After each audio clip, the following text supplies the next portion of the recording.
Donc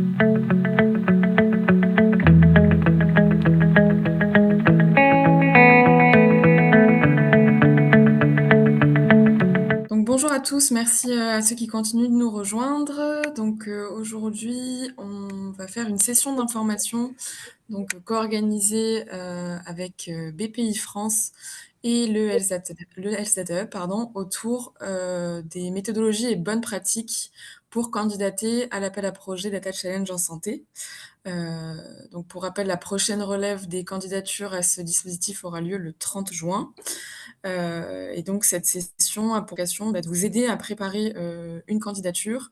Donc heu, Normalement, ça s'adresse à un public qui est déjà bien au fait de ce dispositif, qui souhaite, affiner, sa candidature en vue d'un dépôt, dans les semaines à venir. Donc on va faire, quelques rappels dans un premier temps sur le dispositif, notamment les critères d'éligibilité et de sélection.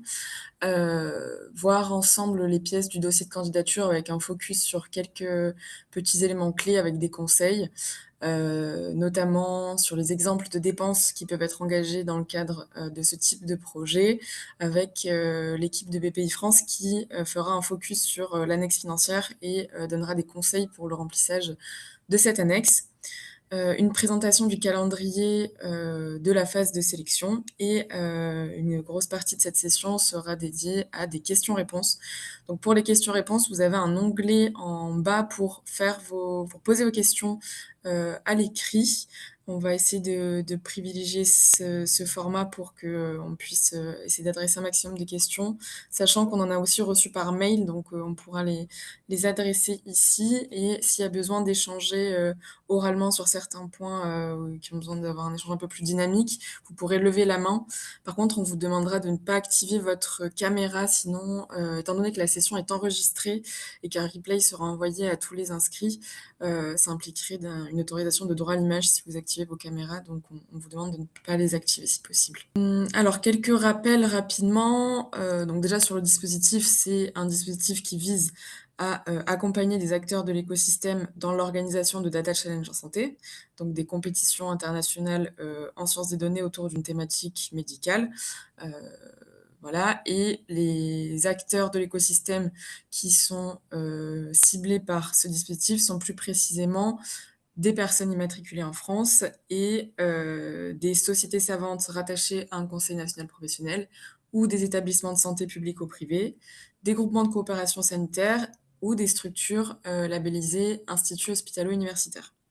Ce projet peut être monopartenaire ou collaboratif. Au niveau du portage du projet, il faut que ce soit, une de ces structures ou un consortium, de structures éligibles, donc parmi celles que je viens de citer, sachant que, ces structures peuvent très bien s'associer à des partenaires non financés, qui ne sont donc pas forcément des structures éligibles, pour porter le projet et qui auront un rôle dans le projet que vous pourrez définir dans votre dossier de candidature. Donc ces partenaires non financés ne pourront pas recevoir directement du financement de la même façon que, les porteurs, mais pourront également se positionner en tant que prestataires pour, recevoir indirectement, du financement si besoin et si cette dépense est bien justifiée dans le cadre du projet. Donc ça, c'était un petit rappel sur les critères d'éligibilité concernant le porteur.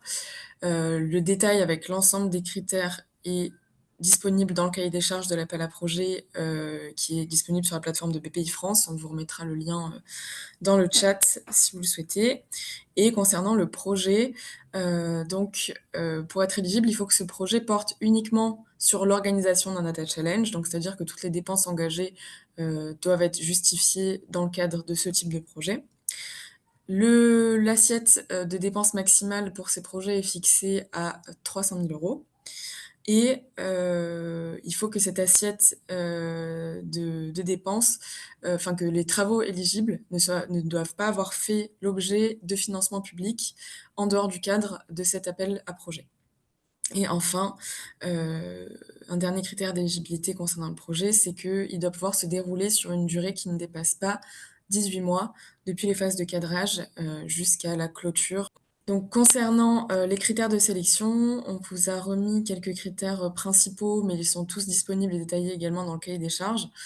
Donc les projets, qui vont être sélectionnés doivent notamment répondre aux critères suivants. Donc déjà, l'intérêt et l'impact de la question qui va être posée. Donc il faut que la question, présente un intérêt clinique et qu'elle soit originale. C'est-à-dire que, on va pas essayer d'adresser des choses qui sont déjà, bien adressées. Et il faut que, la résolution de cette problématique ait un impact, clinique ou, pour la de santé publique ou pour la société, d'un point de vue santé. Il faut que l'approche prédictive soit pertinente pour répondre à cette problématique, donc c'est-à-dire que pas toutes les problématiques peuvent être adressées par des solutions d'apprentissage automatique. Donc il faut réfléchir à quelque chose qui puisse être designé en ce sens-là et que, pour répondre à cette problématique, on soit en mesure de recueillir une quantité suffisante de données, en termes de taille d'échantillon pour pouvoir développer des modèles, robustes et avoir des résultats le plus fiables possible. Ensuite, il faut que, les données puissent être collectées en un nombre suffisant et qu'elles puissent être anonymisées, puisque c'est une condition pour pouvoir partager ces données aux compétiteurs dans le cadre du challenge. Donc sur ce point-là, on pourrait revenir dans la session de questions-réponses, mais effectivement, au moment de votre candidature, si vous êtes déjà en capacité de prouver que, vos données sont soit déjà anonymes, soit que, vous savez exactement comment vous allez procéder, c'est, l'idéal, mais souvent, bah, c'est difficile quand on n'a pas la base de données entre les mains, de savoir comment est-ce qu'on va anonymiser les données. Donc le but dans votre candidature, ça va être de démontrer que, vous avez envisagé déjà une 1re ébauche de méthodologie d'anonymisation, que vous avez bien en tête, ce point et que, vous êtes capable de décrire le cadrage que vous allez mettre en place pour votre stratégie d'anonymisation si, elle n'est pas préexistante. C'est normal que vous soyez pas en capacité de justifier le caractère anonyme d'une base de données qui est potentiellement pas encore existante. Voilà pour ce point. Ensuite, il y a un engagement sur le partage des données et des résultats. Donc en contrepartie, de l'accompagnement du HDH et du financement, on demande aux porteurs de projets de partager les données qui ont été, support du data challenge en open data. Donc il y a des modalités de citation de base et d'attribution de DOI notamment pour, permettre de garder cette ressource, de garder la parentalité sur cette ressource. Donc ça, il y a tout un accompagnement du HDH, qui est prévu et qu'on pourra vous détailler si ça vous intéresse. Et les gagnants de la compétition devront aussi partager en open source les modèles développés afin d'obtenir la récompense prévue à la fin du challenge. Et enfin, un critère, important va être la forte implication de l'équipe porteuse du projet. Donc au HDH, on vous accompagne et on vous partage des bonnes pratiques et des retours d'expérience, pour essayer de capitaliser sur tous les projets, qu'on a pu réaliser jusqu'à présent. Mais ce sera vraiment à vous et à votre équipe de réaliser toutes les étapes opérationnelles, fédérer tous les centres qui vont, fournir des données si on est dans le cadre d'un projet multicentrique. Sachant que pour ce faire, avec l'aide financière, vous pouvez également recruter notamment, un chef de projet ou un data scientist, un technicien, pour faire toutes ces tâches opérationnelles, notamment de collecte, des données. Et il faut que, toutes ces étapes soient réalisables en 18 mois. Donc pour candidater à ce dispositif, toutes les pièces du dossier de candidature sont disponibles sur le site de BPI France.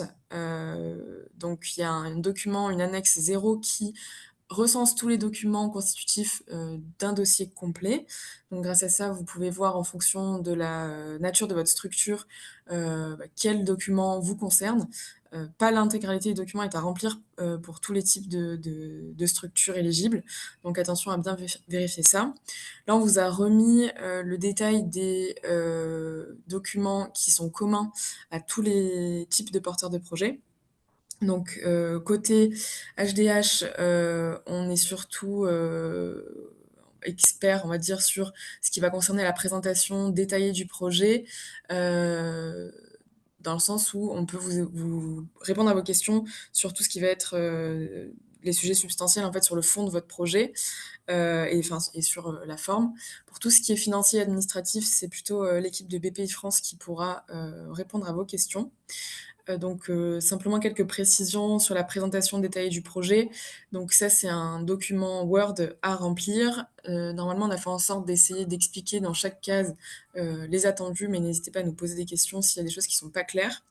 Et il y a également une présentation du projet, à fournir en format PowerPoint. Donc dans les annexes, on vous a fourni un template, type, mais la trame est libre, donc vous n'êtes pas obligé de suivre cette structure, c'est un exemple. Sachant que ce PowerPoint peut également être réutilisé lors des auditions si votre projet est sélectionné pour passer, en audition.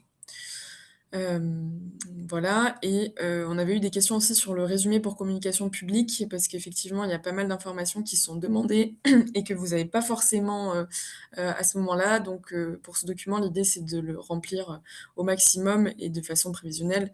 Je sais que, par exemple, on vous demande, le montant, qui a été alloué au projet. Bah, là, vous pouvez reporter, par exemple, le montant, que, vous demandez, dans votre fiche de demande d'aide. Je ne sais pas si côté BPI-France, vous aviez des points, des petites remarques à donner sur les autres, documents ou, si on attend de voir s'il y a des questions? Non, a priori, non. Ça marche. Ça semble clair. Je sais pas, Margot, peut-être de ton côté? Non, c'est ce que j'allais dire. Pareil, s'il y a des questions, on y répondra, mais pas pour le moment. Super, merci beaucoup et donc on va faire un focus, là sur, l'annexe financière simplifiée. Donc pour ceux qui auraient potentiellement déjà candidaté, cette annexe a été modifiée pour, justement la simplifier. Je vais laisser la parole, du coup à l'équipe de BPI France pour faire un petit rappel, notamment sur, le sujet des coûts marginaux et coûts complets, qui est une question qui revient pardon, souvent et qui vous présentera aussi, un exemple, d'annexe financière, type pour, cet appel à projet. Oui.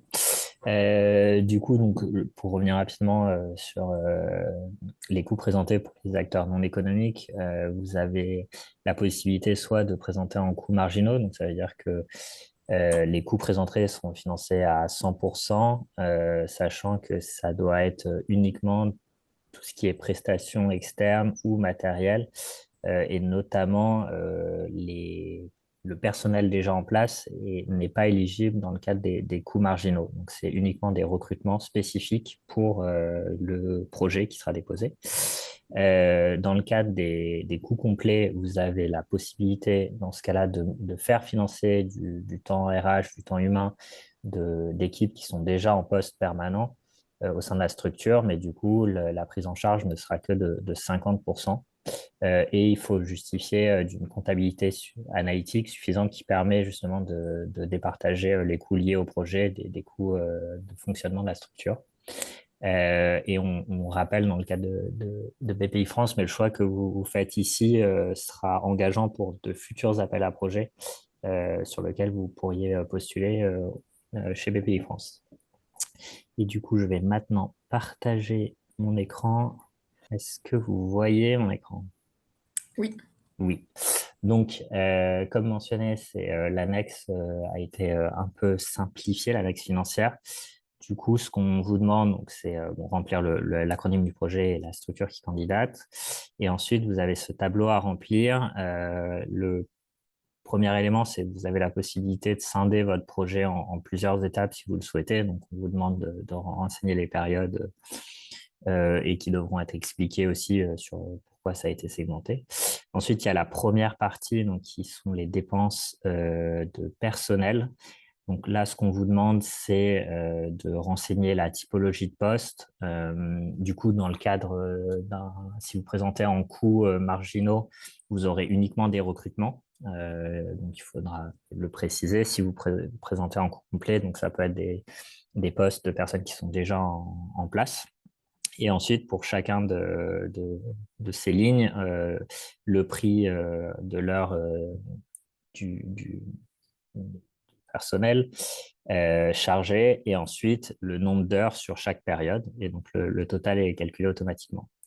Ensuite, vous avez les frais généraux forfaitaires qui sont calculés aussi automatiquement, sachant que pour les acteurs non économiques, donc de base, c'est fixé à 20%, mais pour les acteurs non économiques, ça peut monter à 40%. Donc, si vous êtes concerné, et je pense que beaucoup le seront, il faut juste bien penser à modifier dans la formule 0,2 par 0,4 sur les 3 cases, et ça calcule automatiquement. Ensuite, vous pouvez remplir donc achat, consommé ou incorporé. Et la dernière partie, c'est toutes les dépenses externes et les prestations. Donc, ça peut être la plateforme, les dépenses d'infrastructure, les prestataires, tout ce qui est collecte de données, les logiciels aussi que vous pouvez avoir, dont vous pouvez avoir besoin, la remise de prix, le prix de récompense. Donc là, vous renseignez, pareil, sur quelle période est concernée, et il faut aussi renseigner les prestataires que vous avez identifiés ou vers qui vous allez vous orienter. Vous pouvez mettre plusieurs si le choix n'est pas encore définitif. Et dans le cas d'outils que vous avez déjà identifiés, pareil, le nom d'outil que vous souhaitez utiliser. Voilà, les dernières parties, normalement, vous concernent pas spécialement.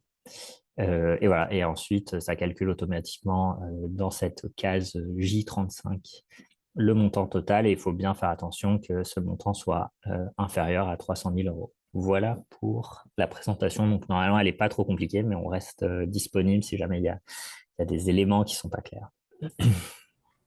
Super, merci beaucoup Thibaut. Je vois qu'il y a déjà quelques questions dans l'onglet questions-réponses. Il me reste une ou deux slides et après on passera aux questions-réponses. Donc là, on vous a remis quelques exemples de coûts et de dépenses pour un data challenge type. Donc on a mis par exemple du recrutement, donc le recrutement d'un chef de projet ou d'un data scientist, d'un tech. La plateforme de Data Challenge, donc ça, il en existe plusieurs. On a eu des questions là-dessus aussi. Nous, en tant que groupement d'intérêt public, on ne peut pas mettre en avant une plateforme en particulier. D'ailleurs, je précise que le HDH n'a pas dans son offre de service ce type de service, donc d'hébergement de Data Challenge, puisque c'est vraiment une prestation spécifique qu'on n'est pas en capacité de tenir. Donc le coût, les frais liés à cette plateforme vont dépendre de la notoriété de la plateforme et surtout énormément de la volumétrie des données qui sont mobilisées. Par exemple, pour les challenges Anapat où il y avait plusieurs téras de données, il y a des coûts incompressibles en fait de puissance computationnelle et d'hébergement de serveurs qui font grimper le budget fortement, peu importe la plateforme. En fait, c'est quasiment toujours le même coût qui est ajouté. Voilà, pour la récompense des gagnants du challenge, jusqu'à présent, on était autour de 25 000 € à chaque fois à répartir entre les 3 premiers. Ensuite, la prestation DPO, donc certains porteurs de projets ont externalisé cette prestation puisque soit ils n'avaient pas de DPO expert sur le sujet, soit leur DPO n'avait pas la bande passante pour le faire. Donc il existe des prestataires pour mettre en conformité d'un point de vue réglementaire le projet et assurer l'accompagnement dans la responsabilité de traitement et notamment l'anonymisation, l'analyse de risque de réidentification sur la base de données finale. Il y a aussi, on peut prévoir une rétribution pour l'inclusion des données. Donc c'est une compensation financière qui va être associée au travail de désarchivage, de numérisation et de collecte des données, par exemple, dans les centres qui vont fournir les données.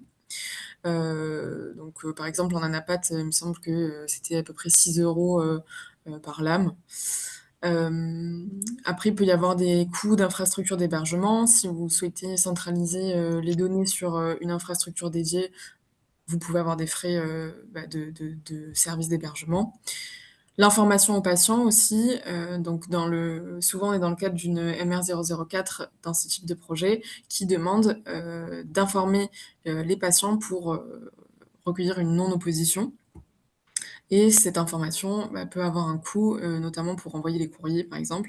Et il existe des outils maintenant qui peuvent automatiser cette information, donc ça a un coût aussi.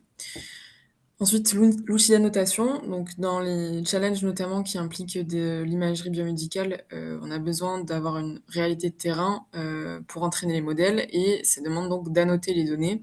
Il existe des outils qui sont open source, il y en a aussi qui sont payants, donc ça fait partie des dépenses que vous pouvez, engager et pour la dissémination des connaissances, vous pouvez également financer un événement de remise des prix et d'annonce des résultats, dédiés ou engager des frais, relatifs à cette valorisation dans le cadre d'un congrès, par exemple. Voilà, donc ça, c'est les grandes dépenses, qui sont utilisées en général, mais vous pouvez aussi ajouter, il y a des outils qui existent pour anonymiser les données. Il y a pas mal d'autres choses. Là, vous avez une idée des grandes dépenses, engagées en général.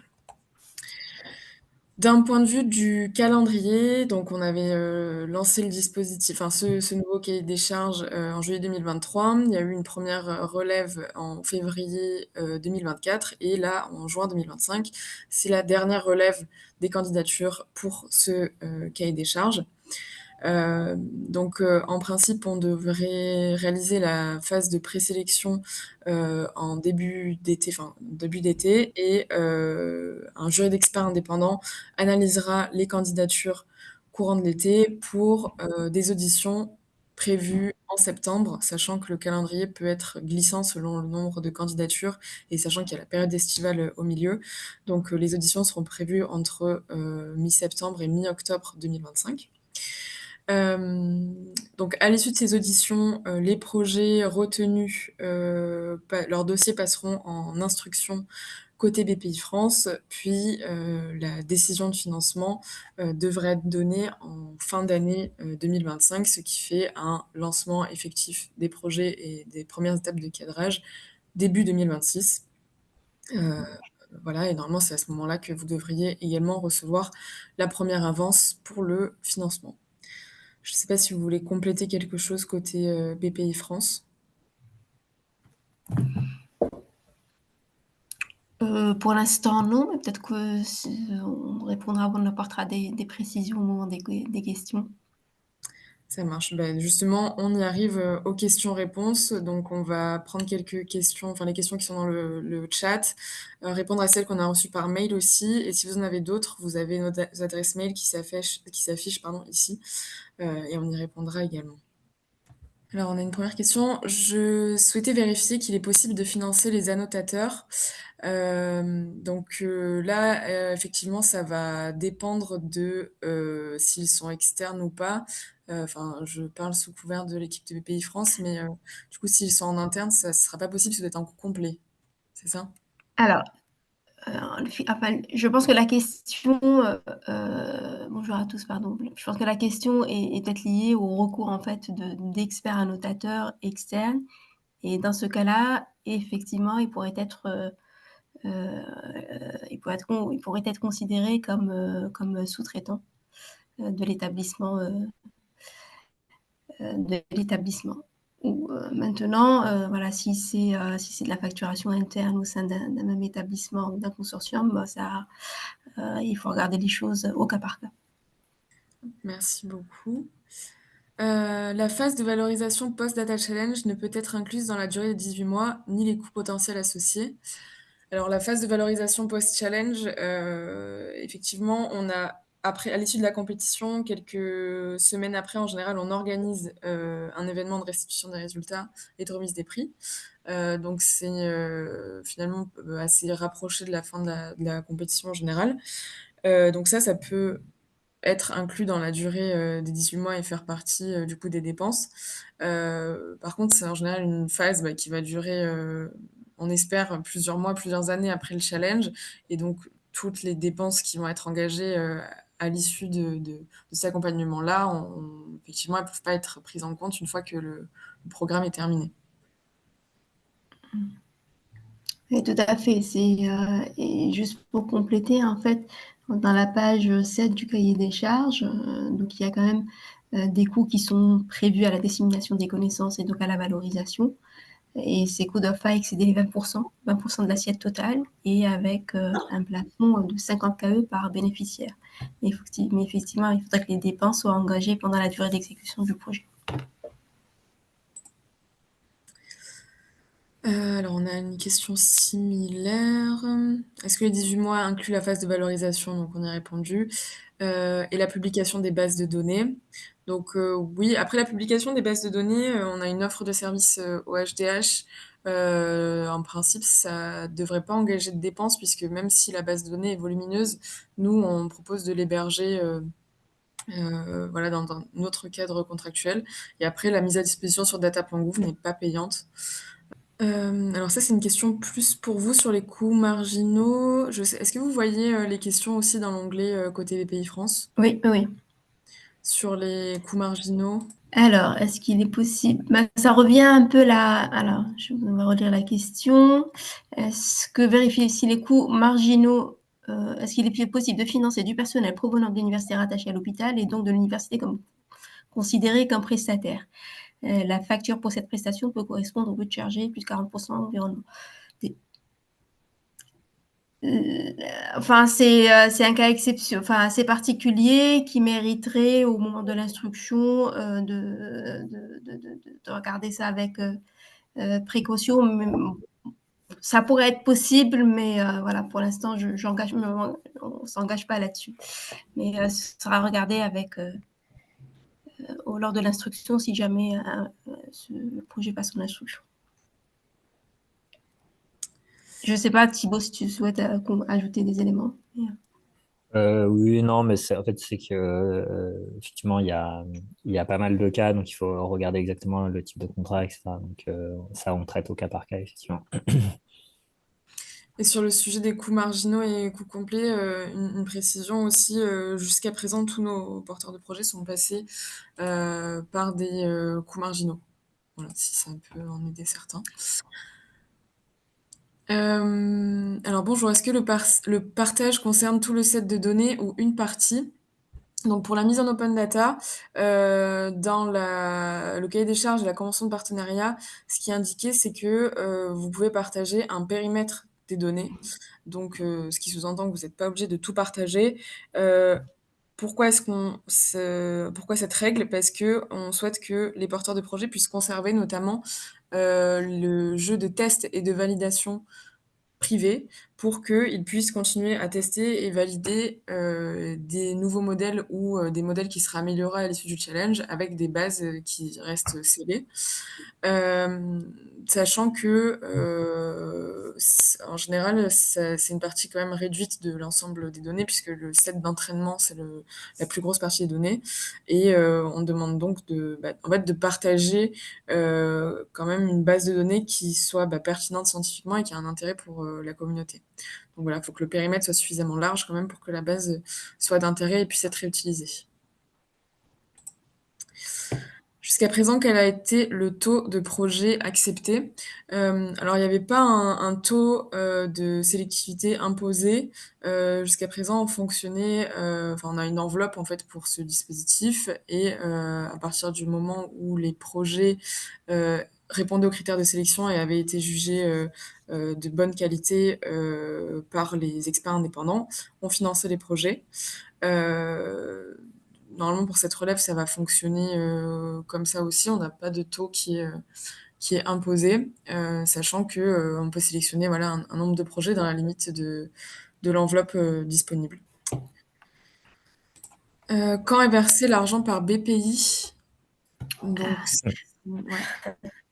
On va préciser ce point-là parce qu'il est effectivement il est d'importance. Je voudrais juste, avant d'y répondre, apporter une petite précision concernant les coûts marginaux, les coûts complets, qui soulèvent beaucoup de questions. Enfin, le choix des coûts présentés, enfin de la typologie des coûts présentés est laissé bien évidemment à l'initiative ou à la discrétion du porteur. Maintenant, si le porteur ou le consortium opte pour une présentation des coûts complet, et je pense que Thibaut l'a souligné, mais on reprécise de nouveau. Il faut savoir que pour les prochaines candidatures, donc à d'autres AAP qui ne sont pas forcément le Data Challenge, il va falloir présenter voilà, ces dépenses en coût complet. Donc il n'est pas possible de faire un retour en arrière et de présenter des coûts marginaux. Donc il faut l'avoir à l'esprit. Maintenant, pour le versement des aides, si un projet obtient un go de financement, donc le versement se fait en plusieurs étapes, mais il faudrait d'abord qu'il y ait la signature d'un contrat avec BPI France. Et ce contrat est généralement signé dans un délai de 4 à 6 mois après l'octroi ou après la réception de la décision de financement par les services du Premier ministre. Une fois que les contrats sont signés avec BPI France, il y a quand même des conditions préalables au premier versement qui sont définies. Pour un projet monopartenaire et collaboratif, il y a une condition qui est, elle est indiquée dans le cahier des charges, c'est la signature d'une convention de partage des données entre le HDH et les bénéficiaires. Et pour les projets collaboratifs uniquement, donc il y a aussi l'accord de consortium. Donc une fois ces deux conditions réunies pour les projets collaboratifs et donc le versement peut s'opérer dans un délai de 4 à 5 mois après la signature du contrat avec BPI France.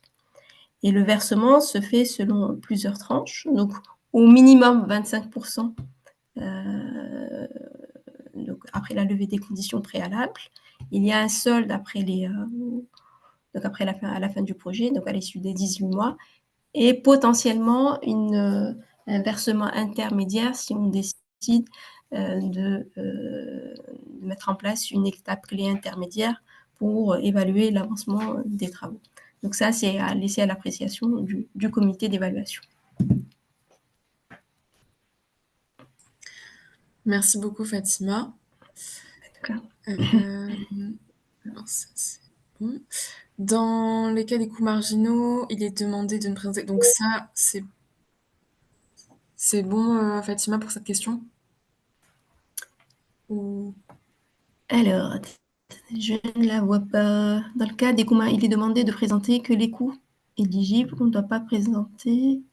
On doit donc présenter nulle part les coûts du personnel permanent.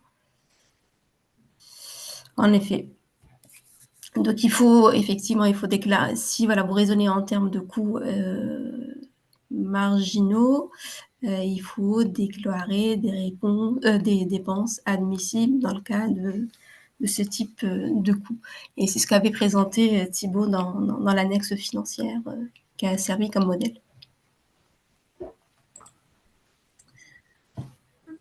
Alors, si nous ne disposons pas de puissance de calcul en interne, est-il possible d'emblée de reporter cette tâche sur le HDH, comme envisagé dans le cahier des charges en termes d'accompagnement, sans demander de financement à remonter dans la grille financière?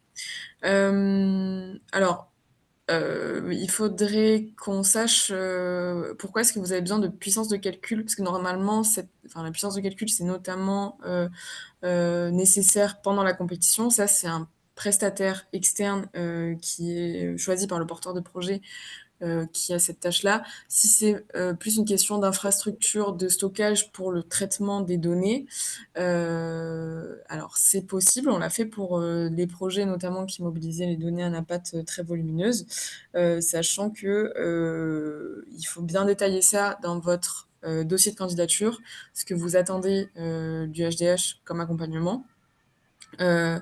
Nous, on est en capacité de fournir ce type d'infrastructure et de traiter des données qui sont anonymes, puisque c'est pas le même sujet si on a des données qui sont pas encore, enfin si le traitement d'anonymisation est à faire chez nous, et ça ferait l'objet d'un encadrement réglementaire et contractuel autre. Donc, il faut bien préciser cette demande-là. Et si c'est pas possible côté HDH, vous pourrez toujours faire appel à une prestation externe pour ce faire. Donc voilà, c'est au cas par cas. Et si ça rentre bien dans ce qui est proposé dans le cahier des charges et dans la convention, effectivement, le HDH peut mettre à disposition des infrastructures. La compétition doit forcément être d'envergure internationale. Alors idéalement, oui, oui, dans le sens où si les données sont anonymes, il y a a priori pas de raison de se priver d'avoir des compétiteurs du monde entier. Et effectivement, dans la philosophie de ce dispositif-là, l'idée c'est de recruter des talents partout où on peut espérer en recruter et de pas faire de challenge clos s'il n'y a pas de raison de restreindre la participation. Pouvez-vous expliquer la répartition des coûts pour le gagnant du challenge, s'il vous plaît? Est-ce compté dans les 300 000 € de l'appel à projet? Oui, effectivement, la rétribution, enfin la récompense pour les gagnants peut être prise en charge par l'aide financière qui est attribuée. Jusqu'à présent, c'était entre 25 et 30 000 € qui étaient attribués, enfin répartis entre les 3 compétiteurs en tête du classement. Après la répartition exacte, pareil, c'est à votre discrétion, mais ça peut être 12 000, 8 000, 5 000 pour le premier, deuxième, troisième, par exemple. Voilà, mais là, on vous donne l'ordre de grandeur. C'est à peu près tablé sur ce qui se fait sur les plateformes de Data Challenge pour des compétitions d'envergure similaire, sachant que, bah, effectivement, plus le prix est élevé et plus ça attire des compétiteurs. Voilà, donc il faut quelque chose de suffisamment attractif sans exagérer non plus. Pour la présentation, si ça dépasse les 300 000 €, on doit enlever du tableau ou ça sera borné à 300 000?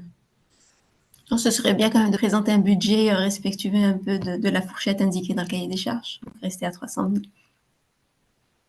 Et après, s'il y a des dépenses supplémentaires que vous engagez de votre côté, j'imagine que c'est pas problématique. Enfin, c'est en dehors du cadre du dispositif, finalement, c'est ça? Mm.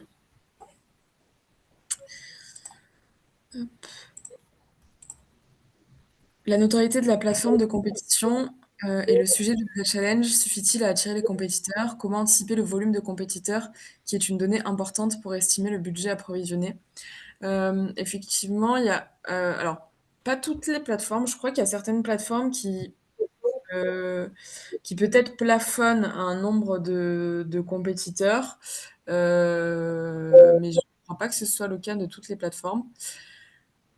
Effectivement, ça suffit, la notoriété de la plateforme suffit, ainsi que le sujet du challenge pour recruter des compétiteurs. Nous, on commence à avoir au HDH aussi, une petite communauté, de compétiteurs, qui ont participé aux précédents challenges qui sont finalisés, où on a gardé leurs contacts et on leur partage l'information. Mais c'est surtout la plateforme qui fait ce travail de recrutement des compétiteurs. Il y a un site qui est assez intéressant qui s'appelle, ML Contest, qui est une plateforme qui recense les compétitions en sciences des données, qui sont hébergées sur différentes plateformes et sur les plus grandes plateformes notamment. Et ils ont fait aussi un benchmark, des différentes plateformes, avec un comparatif. Donc ça, vous pouvez y accéder sur, donc le site ML Contest et ça recense notamment, la taille de la communauté qui est représentée pour, chaque plateforme. Donc ça varie pas mal. Là, jusqu'à présent, nos partenaires ont travaillé avec, la plateforme Driven Data, qui est une plateforme américaine, qui travaille sur, enfin qui fait des challenges autour de sujets à fort impact, sociétal notamment, et Trusty, qui est une plateforme, française. Pour Driven Data, on était en général autour de 500 équipes, donc sachant qu'il y a à la fois des individuels, mais aussi des équipes composées de plusieurs compétiteurs. Et pour Trusty, on était plus autour de 250 compétiteurs. S'il est possible de faire la remise des prix dans un congrès du HDH, quel budget est à prévoir? Y a-t-il un congrès aux alentours de juin 2027 qui conviendrait?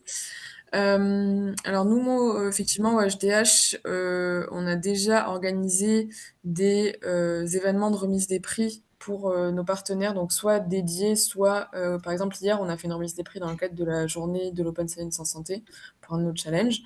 Donc c'est possible. Et pour le budget, nous, si c'est dans le cadre d'un de nos congrès, on prend en charge la prestation de base, donc c'est-à-dire l'hybridation et le prestataire qui organise toute la logistique. Par contre, pour tout ce qui va être traduction, s'il y en a besoin, donc notamment s'il y a des compétiteurs, enfin des lauréats internationaux. La restauration, si vous voulez faire, un cocktail à la fin, la prise en charge des déplacements des lauréats qui, des fois viennent un peu de loin, pour pitcher leurs résultats, ça c'est à votre charge.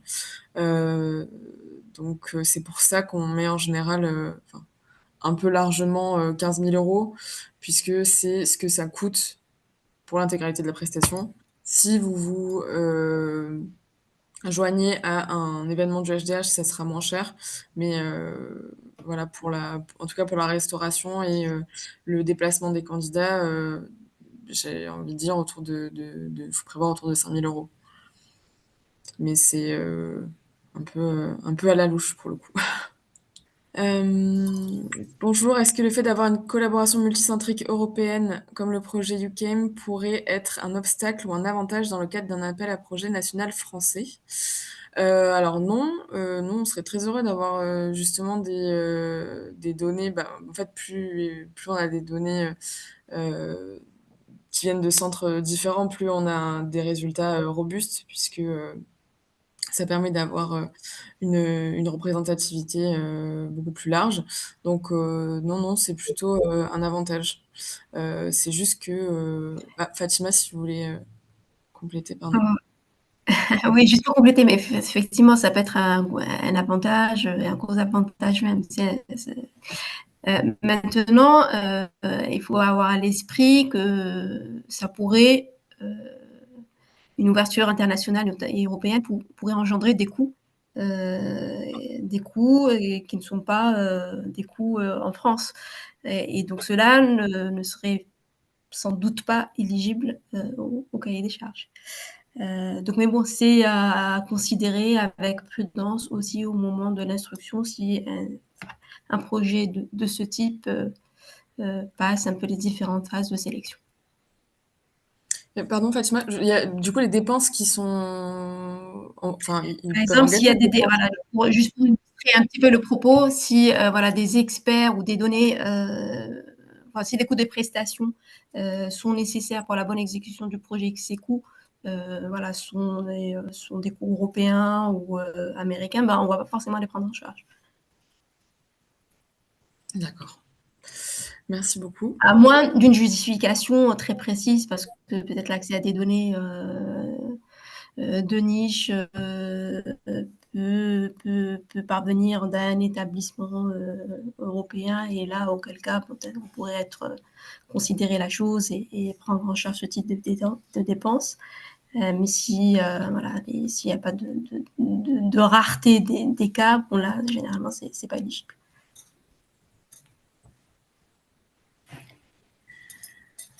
Il reste du financement pour combien de projets à financer et combien attendez-vous de candidats? Alors j'ai pas en tête, pardon, alors la question j'ai pas la question. Mais, Bah, moi, j'ai pas j'aurais tendance à dire suffisamment pour faire cette relève, en fait. oui, voilà, c'est ça, suffisamment pour cette relève. Il me semble qu'on avait calculé qu'on avait encore de quoi financer, 16 projets à hauteur de 300 000 €, mais je sais plus si c'est en comptant les 5 qui ont été sélectionnés, à la précédente relève ou pas. Mais, du coup, je crois que c'est, sans les enfin, je crois que c'est en les comptant, donc il doit rester de quoi financer, 11 projets à peu près.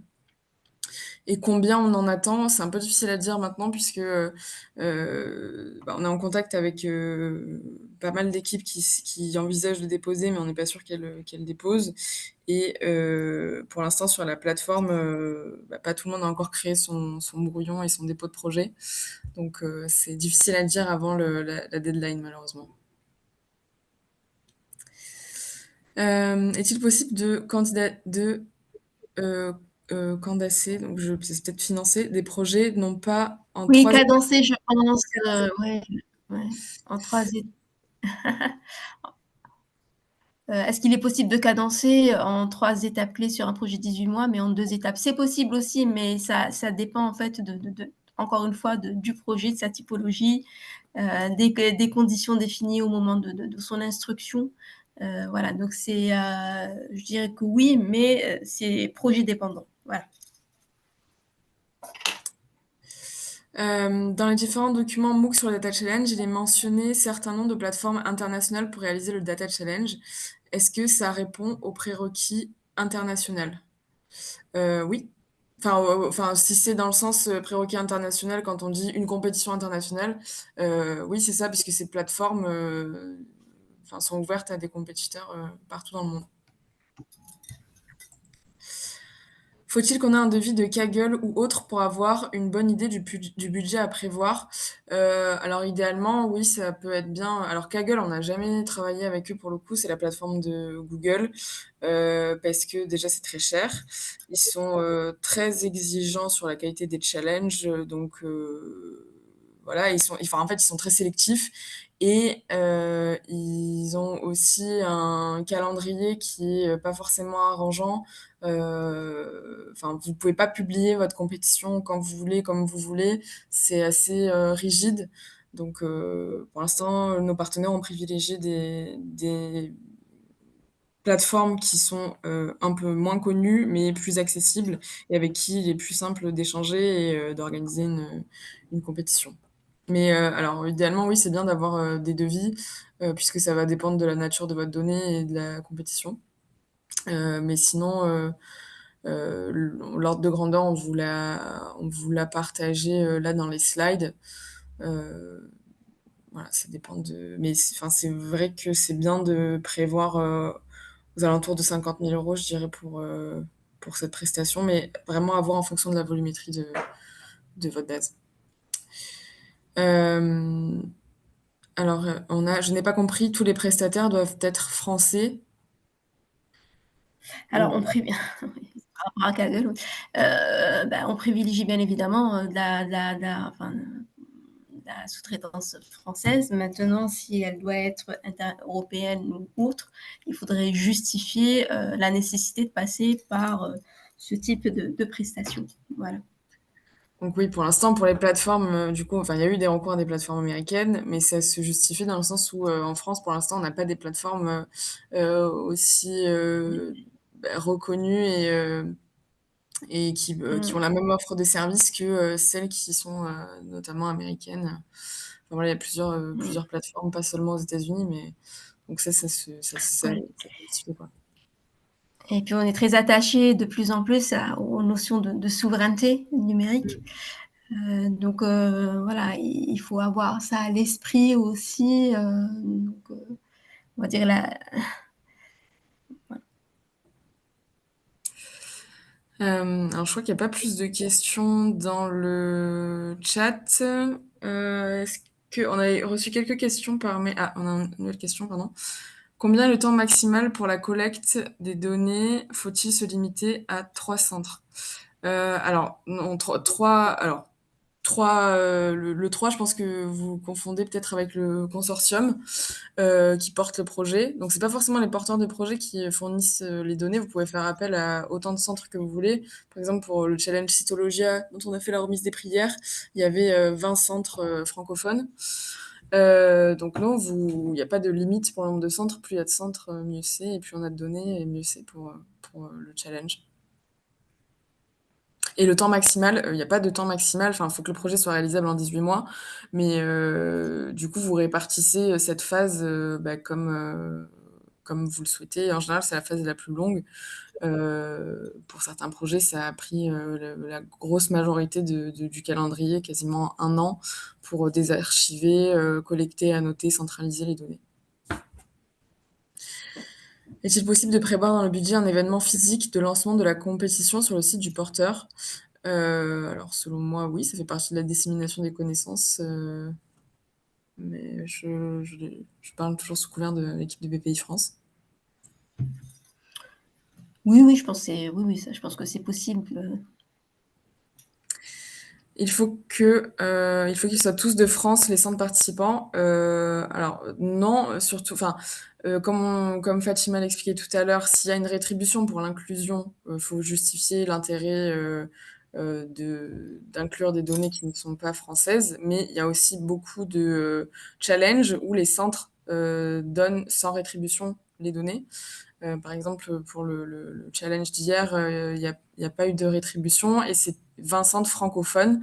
Donc il y avait aussi la Belgique et la Suisse qui avaient participé, donc pas uniquement des données, pas uniquement des centres participants français.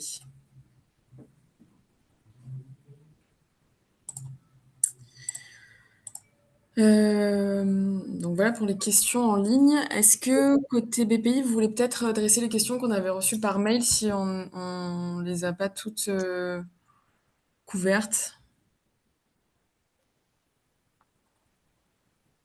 Oui. Il me semble qu'on en a couvert la Répondu. plupart. Ouais, je suis en train de regarder aussi. Alors, il y avait une partie sur les versements, sur l'annexe sur l'annexe financière, peut-être sur le calendrier. Je ne sais pas si Margot veut apporter plus de précision sur le déroulé ou les éléments du calendrier.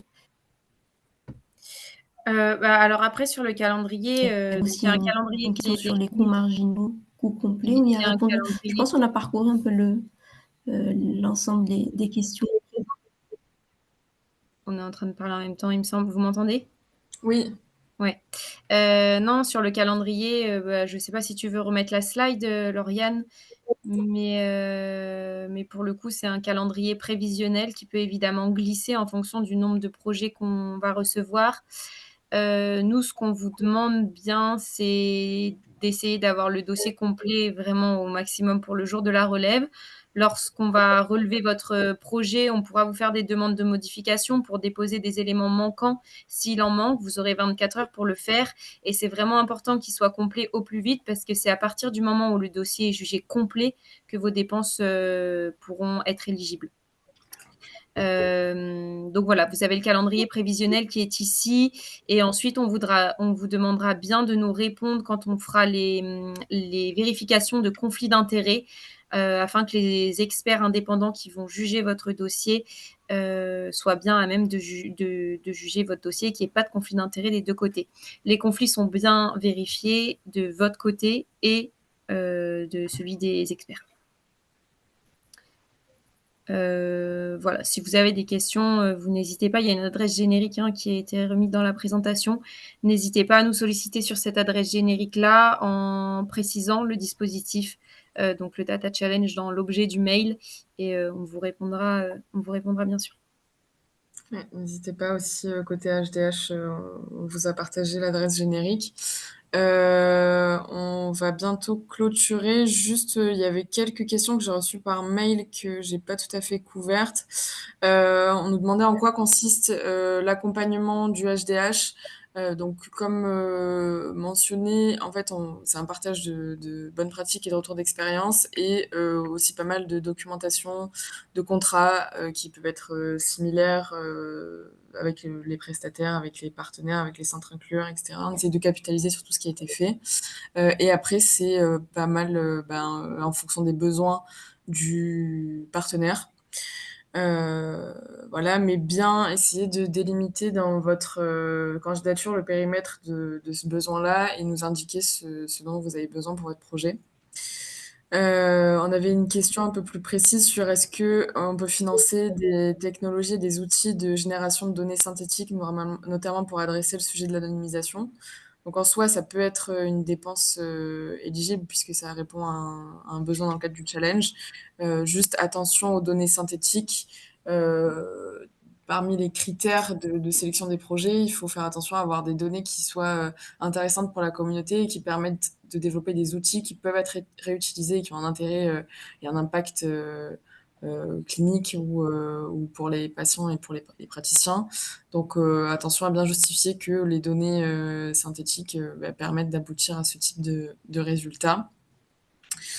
Voilà, la volumétrie des compétiteurs, j'ai répondu. Et je pense que le reste, on l'a pas mal revu aussi. S'il y a pas d'autres questions, je pense qu'on va pouvoir clôturer cette session donc qui a été enregistrée. Un replay vous sera, transmis dans les prochains jours, par mail ainsi qu'à tous les inscrits qui n'ont pas pu se connecter. On vous remercie et on espère, recevoir, vos candidatures, le 30 juin. Merci beaucoup et merci à l'équipe de BPI France, Merci d'avoir bien. fait Merci, au Merci revoir. à tous. ce webinaire. Au revoir. Au revoir.